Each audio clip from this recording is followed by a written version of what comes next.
이 아침 우리에게 주시는 하나님의 말씀 이사야서 43장입니다.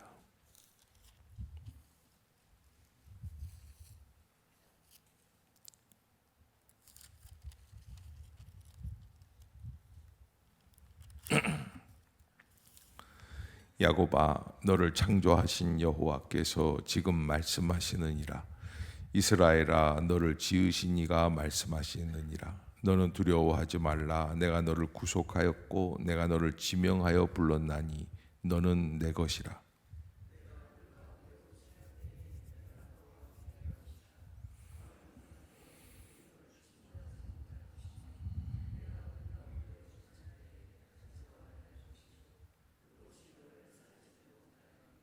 대저 나는 여호와 내 하나님이요 이스라엘의 거룩한 이요 내 구원자임이라. 내가 애굽을 너의 속량물로 구스와 스바를 너를 대신하여 주었노라.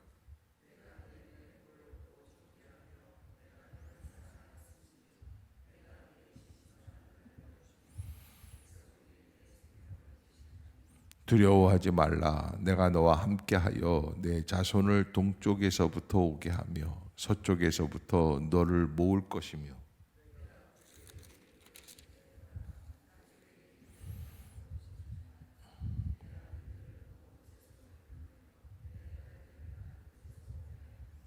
내 이름으로 불려지는 모든 자 곧 내가 내 영광을 위하여 창조한 자를 오게 하라. 그를 내가 지었고 그를 내가 만들었느니라.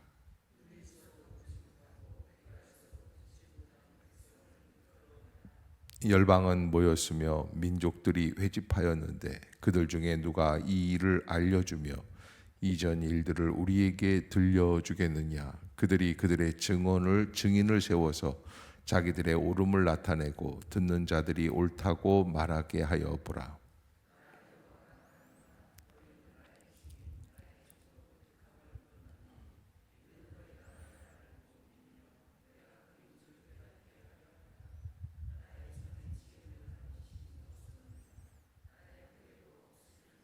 나 곧 나는 여호와라. 나 외에 구원자가 없느니라.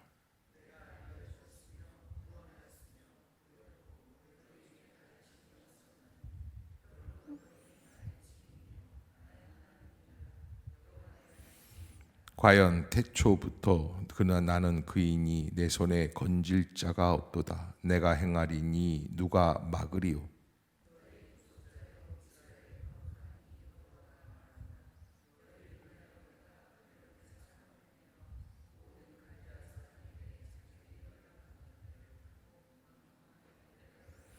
나는 여호와 너희의 거룩한 이요 이스라엘의 창조자요 너희의 왕이니라.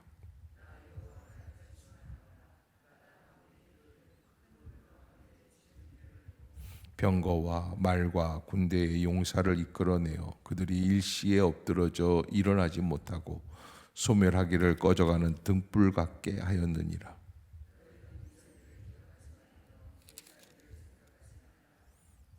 보라, 내가 새 일을 행하리니 이제 나타낼 것이라. 너희가 그것을 알지 못하겠느냐. 반드시 내가 광야에 길을 사막에 강을 내리니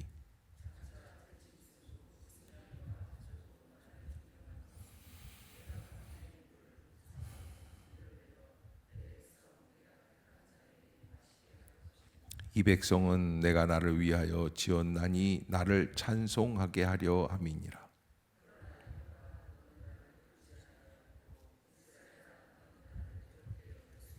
내 번제의 양을 내게로 가져오지 아니하였고 내 제물로 나를 공경하지 아니하였느니라. 나는 제물로 말미암아 너를 수고롭게 하지 아니하였고 유향으로 말미암아 너를 괴롭게 하지 아니하였거늘.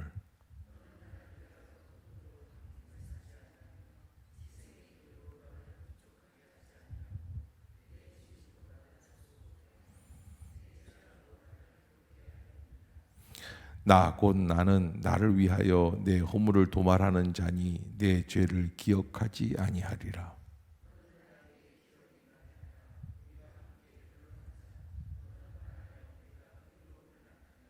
내 시조가 범죄하였고 너의 교사들이 나를 배반하였나니 그러므로 내가 성소의 어른들을 욕되게 하며 야곱이 진멸당하도록 내어주며 이스라엘이 비방거리가 되게 하리라. 아멘. 할렐루야. 이 아침 제전을 찾으신 여러분들에게 하나님의 은혜와 평강이 함께 하시기를 축원합니다. 40장부터 내 백성을 위로하라 라고 하는 하나님의 약속의 말씀이 시작이 되고, 그 백성을 위로하기 위해 하나님께서는 42장에 무엇을 보내주신다 그랬습니까? 하나님의 사람 위로자를 보내주신다. 메시아를 보내주신다. 근데 이렇게 하시는 이유가 뭐가 있을까? 43장에서 보면은 1절 첫 구절에 너는 내 것이라. 따라해 봅시다. 너는 내 것이라. 다시 한번, 너는 내 것이라. 하나님께서 너는 내 것이라고 말씀해 주시는 그 선포의 메시지가 43장 전체를 아우르고 있습니다. 너는 내 것이다. 다른 것이 아니라는 거예요. 인간은 자기가 어디에 소속되어 있는지, 자기의 정체성, 내가 누구인지를 잘 안다 모른다? 알다가도 모르는 게 인간의 구석이라는 거예요. 인간의 심령, 자기가 어디에서부터 시작이 되었는지를 잘 모른다는 거예요. 그래서 하나님께서는 뭐라고 말씀을 하시냐면 내가 너를 구속하였다. 내가 너를 구속하였다. 근데 왜 구속하였습니까? 43장 1절 전반부에 보면 너를 지으신 이가 말씀하시느니라. 하나님이 우리를 지어주셨기 때문에, 그래서 우리를 구속하시고 우리를 지명하여 불러주시는, 그래서 너는 내 것이라 말씀해 주시는 하나님의 약속이 우리와 함께 있는 줄로 믿습니다. 동양의 성자라고 불리우는 일본의 가가와 도요이코라고 하는 목사님이 계셨어요. 정말 뭐 나병 환자들뿐만 아니라 폐병 환자들까지 다 섭렵하면서 그들을 섬기고 말씀으로 가르쳤던 하천풍원이라고 하는 목사님이신데, 미국의 나이아가라 폭포를 구경하러 가신 적이 있었다고 합니다. 아름다운 광경에 감탄을 하면서 주 하나님 지으신 모든 세계를 찬양을 했다고 해요. 그 나이아가라 폭포가 얼마나 대단하겠습니까? 그러자 한 옆에 있던 백인이 묻는 거예요. 당신 누구냐? 왜 찬양을 그렇게, 황인종인데 아시아 사람인데 그렇게 멋지게 하니까. 그러니까 그때 그 하천풍원 목사님이 뭐라 그러냐면 나이아가라 폭포 주인 아들이다. 깜짝 놀랐어요. 아니, 이 나이아가라 폭포 주인이 있는 것도 몰랐는데 그 주인 아들이라고 하는 거예요. 그래서 아니 그게 무슨 말이요? 그랬더니 이 나이아가라 폭포를 만드신 분은 하나님이시고 나는 그분을 아버지로 모시고 사는 그분의 자녀다. 그 말에 감동이 되어서 그 사람이 나중에 백인이 알고 보니까 어느 교회의 목사님이세요. 우리 교회에 오셔가지고 한번 설교를 한번 해주세요. 그랬더니 가겠다고. 그래서 그 백인 목사님이 그날 설교에다가 뭐라고 광고를 했냐면 나이아가라 폭포 주인 아들 되시는 분이 오셔서 설교를 하십니다. 뭐 그렇게 했다는 이야기가 있어요.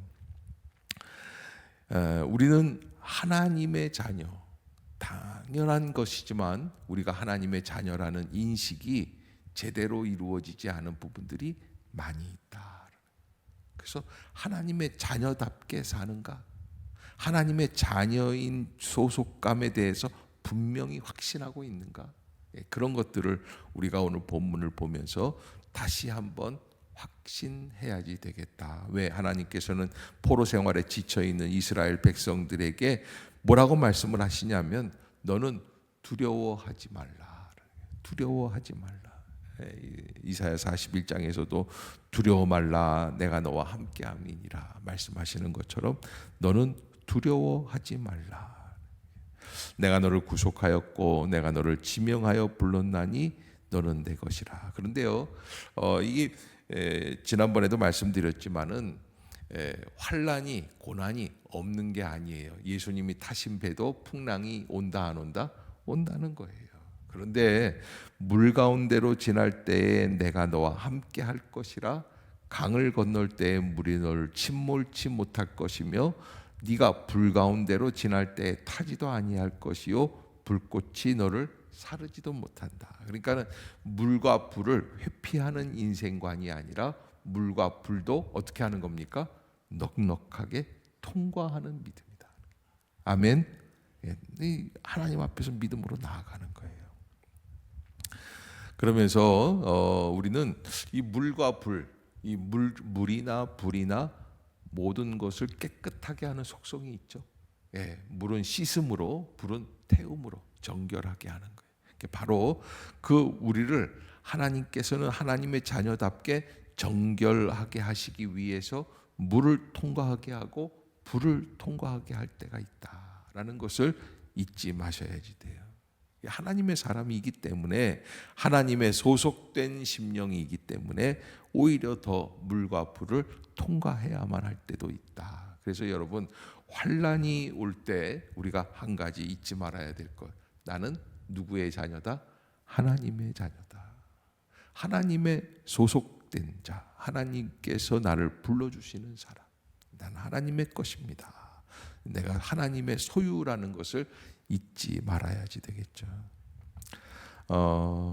그래서 3절에 보면 아주 놀라운 말씀을 해주세요. 대저 나는 여호와 내 하나님이요 이스라엘의 거룩하니요 내 구원자임이라. 내가 애굽을 너의 속량물로 구스와 스바를 너를 대신하여 주었노라. 페르시아 바사의 고레스 왕이 이스라엘 백성들을 본토로 보냈어요. 돌려보내는 거예요. 포로 귀환을 시켜주는 거예요. 그런데 이 포로 귀환을 시켜주면서 이 고레스 왕이 노리는 게 있었어요. 그의 아들이 애굽을, 이집트를 정복하려고 군사를 일으키게 돼요. 그래서 망하게 돼요.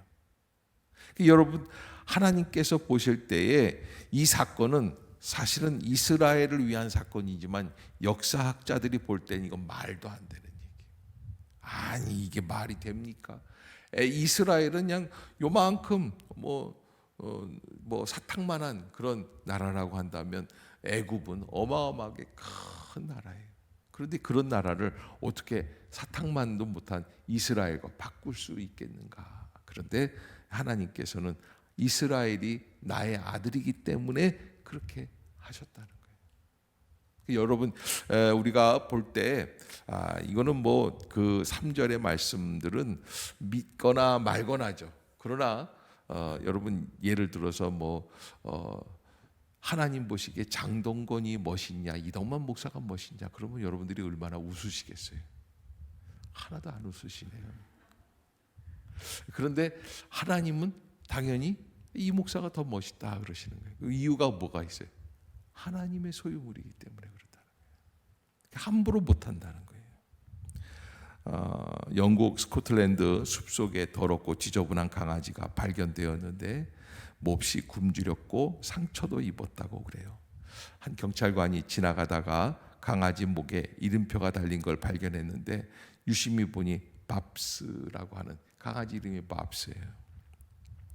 그 밑에 이런 글이 적혀 있는 거예요. 이 강아지는 영국 왕실에 속한 강아지입니다. 오 마이 갓. 놀란 경찰관은 강아지를 목욕시키고 약도 발라주고 음식도 먹이고 그리고 왕궁에 강아지를 전달해 주었는데, 알고 보니까 국왕 부부가 에딘버러에 휴가를 왔다가 강아지를 잃어버린 겁니다.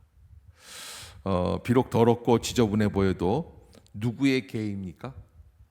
국왕의 개예요. 함부로 할 수가 없는 거예요. 여러분, 가치, valuable이라는 가치는 겉으로 보이는 것이 전부가 아니라는 거예요. 진정한 가치는 그 가치를 다시 회복시킬 수 있게 되어 있어요. 우리가 하나님의 소유라는 것을 잊어버리지만 않는다면 가장 소중한 가치임이 우리의 인생에서 드러내게 해 주실 줄로 믿습니다. 중요한 것은 내가 하나님의 것임을 인정하고 인식하는 겁니다. 따라해 봅시다. 나는 하나님의 것입니다. 다시 한번, 나는 하나님의 것입니다. 한 번 더, 나는 하나님의 것입니다. 요즘 세상 사람들은 나는 누구의 것이에요? 나의 것이에요. 나의 정욕, 더 나아가서 나의 만족이에요. 말씀 앞에서 예수를 믿는다고 하지만 예수 믿는 것도 내 관점에서 보고 믿으려고 그래. 이 자리에 나와 있다고 하나님의 것이냐? 아니요. 나의 것으로 생각하는. 그래서 가장 극심한 우상이 뭐예요? 나예요. 그러기에 우리가 하나님 앞에서 깨어서 내가 나의 것이 아니라 누구의 것이다? 하나님의 것이다. 주님이 내 주인 되어 주시는 줄로 믿습니다. 포로 생활의 고통스러운 상황 속에서도 미래가 어떻게 될 것이냐, 하나님께서는 반드시 우리를 다시 불러주신다라는 거예요. 그 유명한 찬양 있지 않습니까? 나의 안에 거하라. 나는 내 하나님이니 모든 환난 가운데 너를 지키는 자라. 두려워하지 말라. 내가 너를 도와주리니 놀라지 말라. 내 손 잡아주리라. 내가 너를 지명하여 불렀나니 너는 내 것이라. 내 것이라. 너의 하나님이라. 그러면서 이 찬양 가사에 내가 너를 보배롭고 존귀하게 여기노라. 내가 너를 보배롭고 존귀하게 여기노라. 보석이라는 거예요.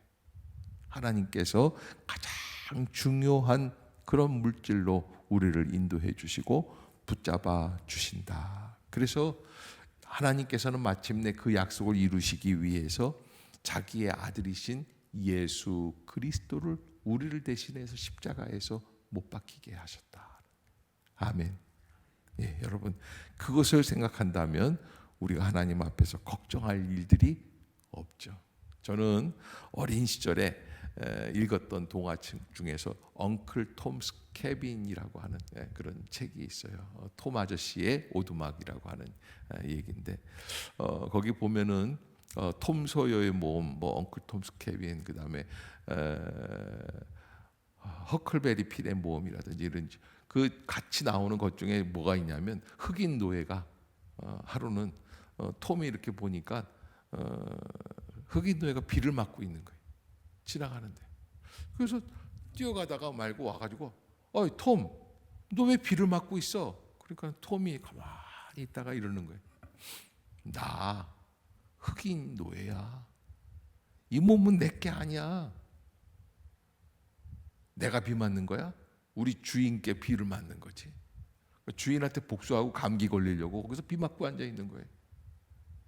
여러분 우리가 누가 나 자신의 소유물이 누구이냐라고 하는 것에 대해서 우리가 한번 진지하게 생각해보고 나의 감정, 나의 생각, 나의 반응, 나의 태도 우리가 다시 한번 생각해봐야 할 문제들이다라는 거예요. 우리가 진정 하나님의 것이라면 하나님께서 우리에게 말씀해 주신 이 말씀이 우리를 위한 말씀이고 그 말씀 속에서 우리는 분명하게 합당하게 바르게 나아가야 할 것이다. 그래서 5절에 보면은 한 번 더 읽어보도록 하겠습니다. 5절 6절 시작. 두려워하지 말라. 내가 너와 함께하여 내 자손을 동쪽에서부터 오게 하며 서쪽에서부터 너를 모을 것이며 내가 북쪽에게 이르기를 내놓으라. 남쪽에게 이르기를 가두어 두지 말라. 내 아들을 먼 곳에서 이끌며 내 딸들을 땅 끝에서 오게 하며. 하나님께서 우리의 부복, 우리의 소유, 우리의 주인이 되어 주신다면 어디에 있든지 하나님은 우리를 다시 회복시키실 것이다. 만약에 전쟁에 나간 아들이 포로가 됐다. 그러면 그 모든 것의 주인 되는 아버지가 그 아들을 찾을까요? 못 찾을까요? 찾는다는 거예요.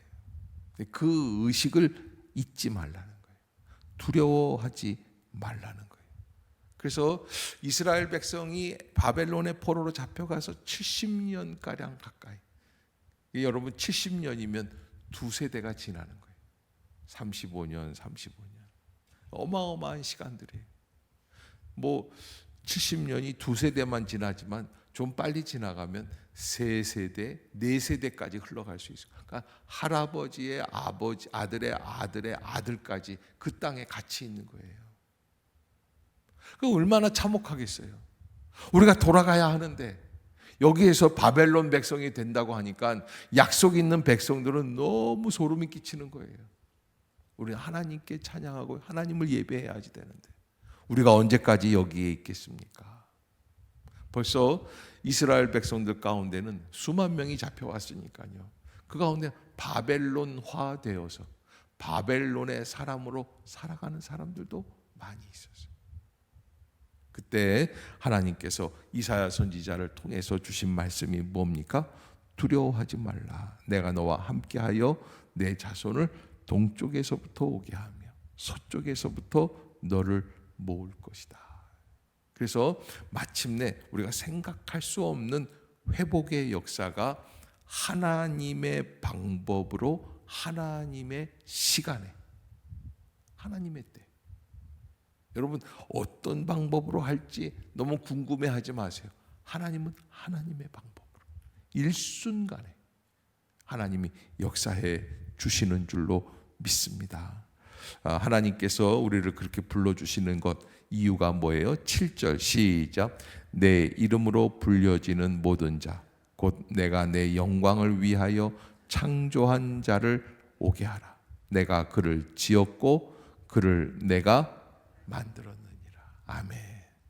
예, 이후 아래에는 이하 부분은 하나님께서 이렇게 말씀해 주시는데도 듣지 못하고 깨닫지 못하는 이스라엘 백성들에 대해서 꾸짖으시면서 책망하시면서 다시 돌이킬 것을 약속해 주시는 하나님의 약속의 말씀입니다. 여러분 현실이 너무 힘들면 하나님이 아무리 위로의 말씀을 하셔도 못 믿을 때가 있죠. 하나님이 말씀하시는데도 하나님 앞에서도 그래서 나는 망할 거예요. 나는 죽을 거예요. 나는 힘들어요. 나는 괴로워요. 이것 봐요. 멸망했잖아요. 뭐 이런 식으로 하나님께서 분명히 약속해 주시는데 그래서 우리가 우리의 눈을 떠서 약속의 말씀을 바라보기 시작해야지 된다. 그래서 우리가 새벽에 나오는 거예요. 약속의 말씀을 다시 바라보기 위해서. 아멘. 그 은혜를 바라볼 수 있는 그런 심령을 바라볼 수 있는 복된 성도들이 다 될 수 있기를 주의 이름으로 축복합니다. 기도하겠습니다.